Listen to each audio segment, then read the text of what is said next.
Assalamualaikum warahmatullahi wabarakatuh. Bagaimana kabarnya anak-anakku kelas 7? Semoga kalian selalu sehat dan tetap semangat. Oke, hari ini kita tidak akan melanjutkan atau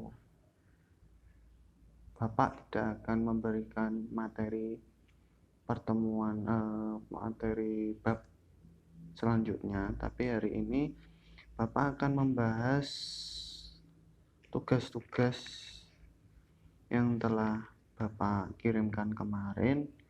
Kita akan bahas satu persatu jawaban dari kalian itu bagaimana. Kemudian nanti kalian bisa memberi kesimpulan sendiri. Tetapi nilai itu tetap akan Bapak berikan. Tapi juga ada beberapa teman-teman kalian yang masih belum mengumpulkan. Jadi Bapak masih tunggu sampai hari ini. Hari ini adalah hari terakhir. Jika masih mau menginginkan nilai, segera dikumpulkan hari ini.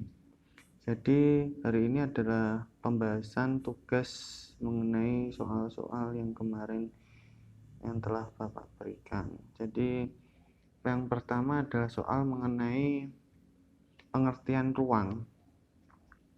Jadi sebelum Bapak kasih jawaban, kemarin kan sudah saya jelaskan ruang itu seperti apa sih. Ada bentuk desa, kota, pegunungan, kemudian pantai, pasar, mall. Itu merupakan sebuah ruang di mana tempat adanya interaksi antara dua orang atau lebih. Jadi pengertian ruang itu merupakan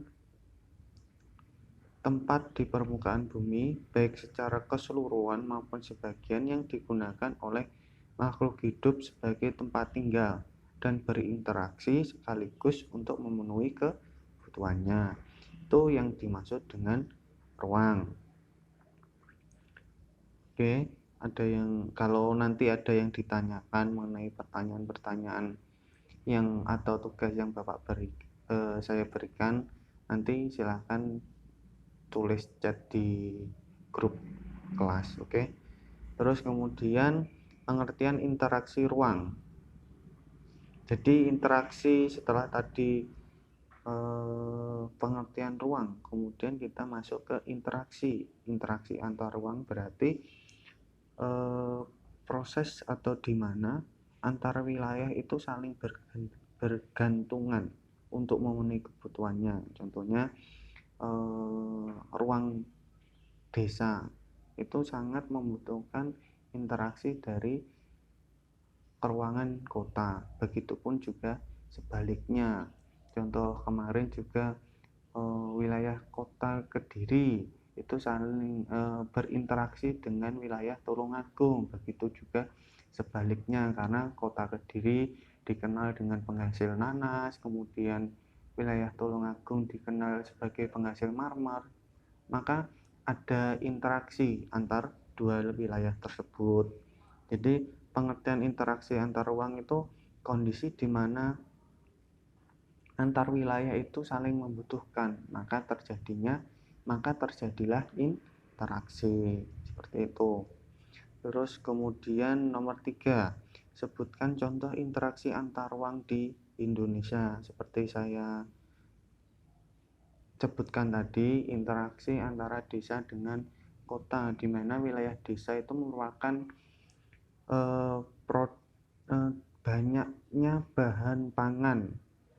Produksi bahan pangan terbanyak ada di desa, sedangkan di kota itu memproduksi hasil-hasil barang elektronik, pakaian, kemudian barang-barang yang lainnya itu saling membutuhkan antara dua wilayah desa dan kota. Jadi wilayah kota itu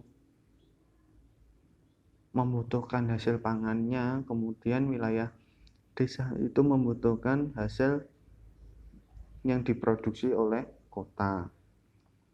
Begitu. Terus kemudian masuk ke dampak interaksi akibat adanya COVID-19. Nah, ya, tujuan Bapak memberikan soal ini ingin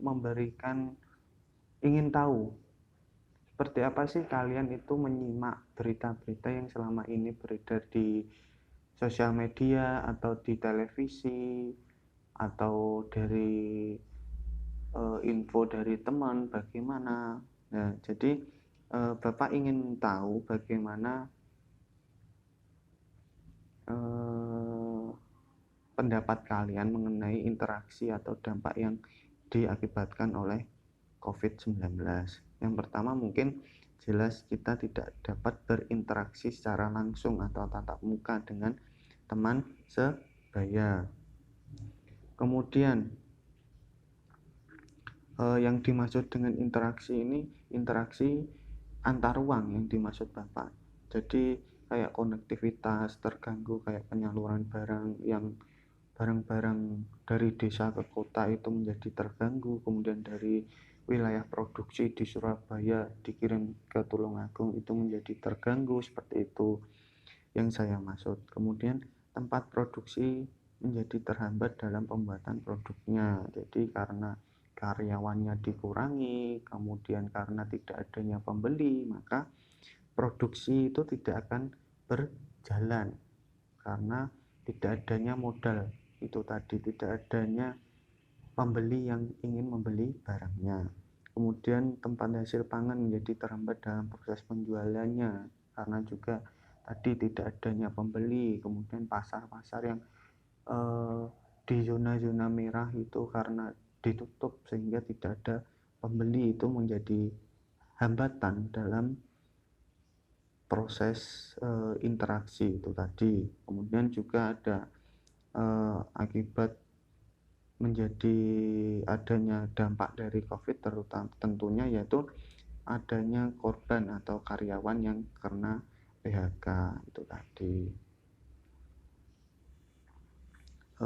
Mungkin itu pembahasan yang ingin saya jelaskan dari keempat pertanyaan yang telah saya buat.